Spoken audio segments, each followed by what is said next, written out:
class. Give me a second, please, to get my page ready. Okay.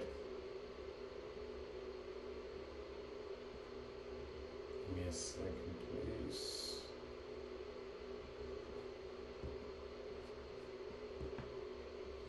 Hello, class. My name is Abiyomi Ashota, and what I'll be presenting to you today is the C-suite presentation that we have been working on for the past 2 weeks.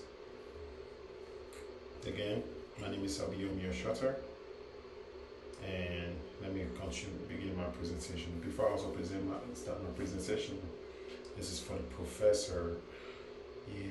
I hope that you will not mind my background because right now I'm actually on vacation in a different country, and this is the best space that I am able to do this presentation without no disturbance.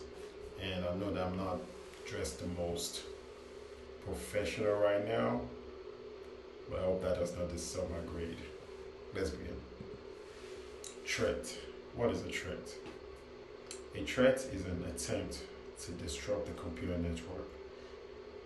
When we think about threats in our daily world, let's just think the physical world. A threat is pretty much, in the physical world, somebody trying to do harm against you. In the computer world, a threat can be something like bot attacks. Working in the database IT career field, especially, obviously the example for this one will be Pfizer, in which I work as a database administrator. We experienced during the COVID-19 year multiple bot attacks, which can be considered threats because they are ongoing threats that we could not avoid at the moment because they were already attacking us. That would be considered a threat. Next would be a vulnerability. Vulnerability is pretty much a hole in the system that needs to be patched up before it becomes a threat. A great example of these vulnerabilities are the Windows updates that we receive on a constant basis. In fact, it's more than Windows.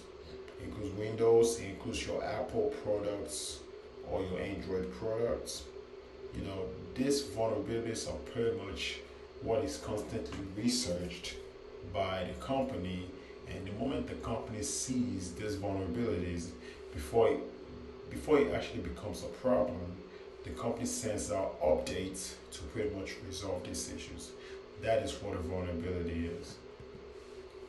Next, we'll be discussing the type of threats that we can experience, especially pertaining to the cybersecurity field. The first one will be API threats. When we think of APIs, especially in the software engineering field, we think of APIs as giving pretty much users access, more than access, but being able to input inside an application that was created, aka it could be a website, but we're able to use this API to get what we need. But when we think about the threats that APIs can cause, there are multiple, but obviously this presentation is meant to shrink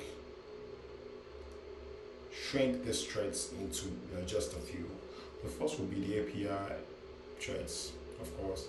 API threats can be used to connect resources like web registration forms to multiple backend systems. Another one will be APIs exposing the endpoints that control objects identifiers, which then later on create a wide attack that can cause multiple access control issues. Example, that kind of issue is actually bad for a company because there's a such thing called response time operative, in which simply a company being down for a long amount of time is bad for the company and the business. Another type of API threats would be pretty much API in general itself does not have control on the number of resources that it can be requested, which can also in this can also help an hacker be able to use a brute force attack against the network, which later on cause a big issue. Another type of threat is cyber terrorism. Cyber terrorism is pretty much an act to steal data, damage data, or make a mess of digital life. The digital life is all around us. So just think of the cyber terrorism against a digital data that you like. According to NATO, cyberterrorism can be defined as a computer-based attack meant to coerce the government or societies in pursuit of a goal that is either political, can be religious, can be ideological.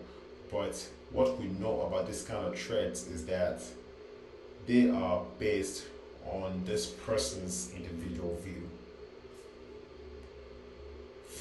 According to the world itself, for a threat to be considered as cyber terrorism, it has to pretty much be compared to physical terrorism. An example of physical terrorism is killing people. For pretty much an attack to be considered cyber terrorism, the pain of it has to be very comparable to a physical terrorism, meaning the pain must be high for it to be considered a terrorism act. Another example is an activism. An example of this is an activism who breaks into a computer posing as a threat related to politics. Obviously, we all have our own ideas, and in our cybersecurity world, we do have activists who have a big knowledge of how to hack a computer. But what if this activist, who is also a hacker, hacks into a government site? At that point, that will be fully considered as cyber terrorism. Another type of threat will be a script kiddies. Script kiddies are usually created by other hackers to perform their own attacks. So what these users usually do is, they are usually very novice, who they know about hacking, but do not exactly know how to go about it. But they're able to do their research to find the kind of hacking code or software that they need to complete their hacking creation, or simply to get a better view. They usually find codes, as I said before, they usually find codes online to carry out their attack, like SQL injection or DDoS attacks. An example of a script kid is pretty much us, since if you look at the past 4 or 5 weeks, we have been practicing how to hack our own servers that is on our VMwares. There are two types of script kiddies. One is a blue hat, who is motivated by revenge, and another one is a green hat, who aspires to be a great hacker one day. Now, could we say that this is a good and bad issue? No, this is not a good and bad issue. At the end of the day, you yourself decide what you want to do with the knowledge that you've acquired.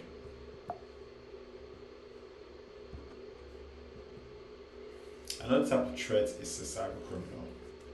This is some form of illegal activity that is usually used by computers or other type of technology on the internet.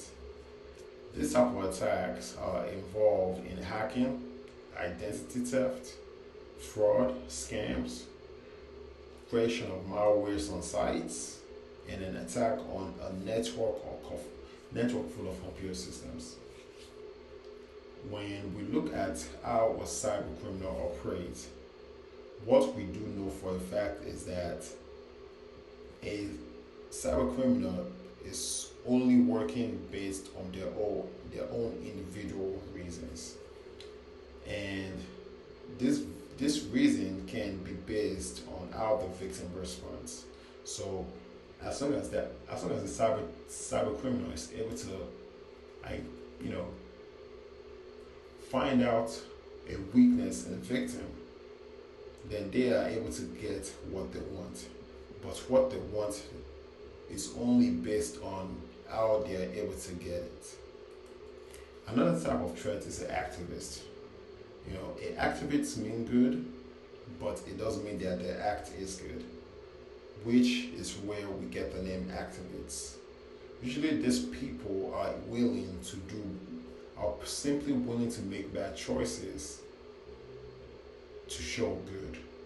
An example will be acting a company website to promote social change.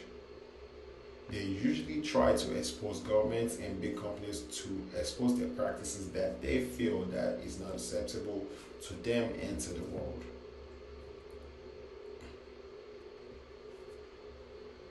Another type of threat is insider threats. These are threats that start from within an organization by a current employee or someone who knows the inside and out of the organization. There are actually two types of threats. These are, one is a turncloak and one is a pawn. The pawns usually are, let's say they did not know what they were doing, but they became a pawn for an hacker. According to the presentation, what the presentation states is that these are usually normal employees who usually do not have an ill intent, but they were victimed and exploited to the hacker's advantage. Now, the other type of insider threat is a turncloak, and this person is usually employed in an organization, so they already have the full trusted access that a company can provide, and because of this person can usually get around what they need in a company's network with almost no type of hacking. And usually whatever they're able to receive from the company, they're able to sell it and make profit. Okay, the next thing that we're going to discuss is the type of threats that these actors can be caused in a hospital. The first one is API threats. A type of attack is an attack that is able to pretty much get nursing login information, and through this, the hacker is pretty much able to get access to company network and pretty much see all the data that is saved by this hospital. Once the login information has been taken by an hacker, and I can use this login to try to connect to all other resources, which later on can cause a widespread attack against the hospital's network. Another one would be cyber terrorism. This is a possible attack against the company, against the hospital, sorry about that guys, against the hospital, to pretty much gain access to the database, to pretty much get access to patient data, which can also be sold back to the hospital for a ransom. Another type of attack will be to gain access to the hospital website and install a virus on the login page. Because of this can also be considered itself a political view, or can just be a way to disrupt the website,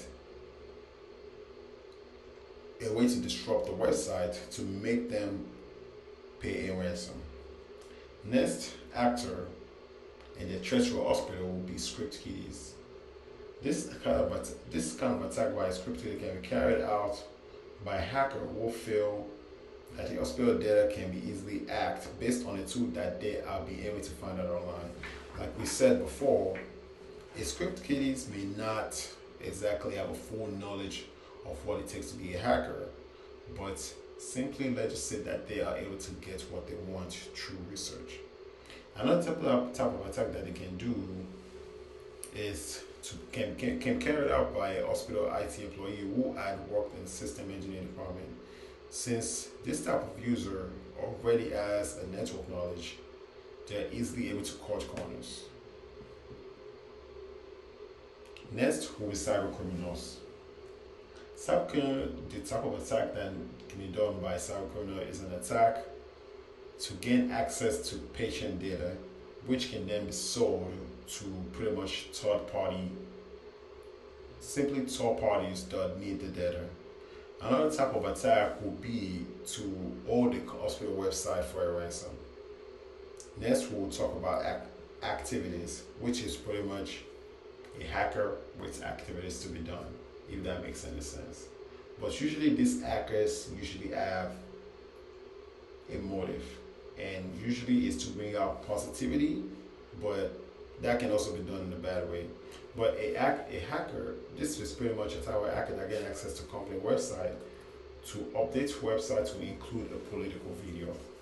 Another type of attack by this hacker against the hospital will be to gain access to patient data to make public how unfairly treated this patient is being treated.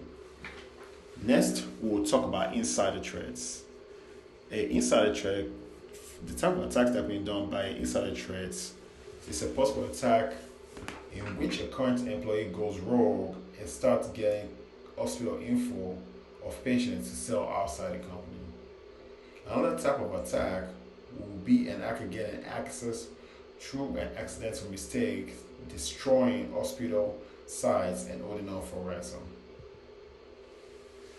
Now, the next thing we'll discuss is how these threats can be rated from the highest to the lowest. Now, these threats can all be based on personal views, but here are my personal views. The first that I feel should be rated the highest is the insider threats, and here is why. The reason is because these threats are usually based on users who have some kind of information against the company, and because they have this information,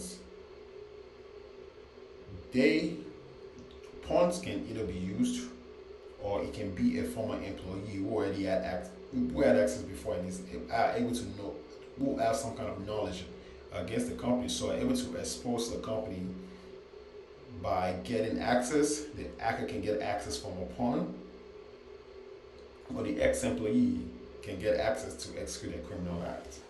Next on this list will be a cyber criminal. This type of hackers usually understand the mind of another human, and because of their understanding, they always look for a perfect chance to execute their plan against a pawn who will give them access to the information they need. And with this information, they're able to sell and get what they need. The next on this list will be an API threat. Usually, this hacker has a plan which is using the APIs to look for vulnerabilities. The vulnerabilities of APIs also can allow hackers to be able to use a brute force attack, assuming the correct security protocols are not intact. Next, number 4 on this list is cyber terrorism. This type of threats are considered to be on the same level as a physical terrorism, making them dangerous for anybody who is a victim. Usually, hackers that conduct this type of terrorism go against anything political, religious, or ideological, as long as it is digital. Number 5 on this list, before the lowest, will be hacktivists. Usually, they believe in positive social change by hacking big companies to expose their secrets. An example of an activist is Anonymous. Now, when we think about what Anonymous does, they usually put out the negativities of companies and big people in this world. But the bad part is that they do this illegally. Again, activists usually go the illegal way to make positive changes. And last on this list will be script kidders. This type of hackers usually have no knowledge of the script that they're using. Because they don't have this knowledge, there's a chance that what they're hacking, they learn of the vulnerabilities. But these users always want to learn, and they're willing to do the research to get the code that is needed. Next, we're going to talk about the API adversary model. The first on this list will be API threats. Now, what is usually needed for API threats to work? Resources, access to endpoints, and access to endpoints. Their goals is usually to expose endpoint resources and also to modify application data. What they're capable of. API threats are usually capable of brute force attack and to also explore the flaw within an API. Next is cyber terrorism. What is needed to do cyber terrorism? In networks, servers, viruses, and DDoS. What are their goals? Their goals are to hack computer networks, introduce virus to networks, disrupt major websites. What are they capable of? They are usually able to leverage infrastructures to create real-life damage. They also can promote attacks against political, religious, or social issues. Next is script kiddies. What is needed to put out this kind of attack? A network, server, viruses, and DOS. What are their goals? Their goals is to hack computer networks, to introduce virus to network, and also to disrupt websites. Major websites, well, it can be more than a website, it can be also databases, it can be servers, it can be anything. What are the capabilities? They usually can leverage infrastructure to create real life damage. They can also promote attacks against political, religious, or social issues. Next on this list is cyber criminals. What is needed for a cyber criminal? Scripting, which can be any kind of codes. Network, server, and internet. What are their goals? Their goals is to use technology to commit activities on digital system networks. They can also conduct criminal operations on a broad mass of victims. You also want to know access to underground markets for malicious goods. What are the capabilities? Cyber criminals can use technology to hack companies, and in return they receive sensitive company information and they can also generate profit. Next on this list is activists. And what is needed for them? Scripting, network, server, and internet. What are their goals? Use technology to commit activities on digital system networks of companies that is believed to be causing distress. They also conduct operations such as bringing services down, websites down, and so on to show positivity. They can also bring attention to politics of social issues. What are the capabilities? Activists usually use technology to hack companies, and they believe that the negative effect that they have on the company will bring about awareness and social issues that needs to be corrected based on their ideology. Again, activists use negativity to bring out positivity. Next on this list will be insider threat. What is needed for an insider threat? Scripting, network, server, internet, VPN, and authentication. Their goals as a hacker is to use authentication of a pawn who is usually an employee to gain access to company data. They can also conduct operations such as stealing company data since they already have the authentication. They can also bring attention to political or social issues. What are the capabilities? Some cloak hackers are users that already have access to company data, so they can decide to steal data and sell. Pawns usually can help an hacker connect to company network and steal company data to sell. Next, we'll talk about the bad actors in cyberspace. And I'll read. A similar attribute of the bad actors of cyberspace is the need of the internet to execute their plan in related to hacking.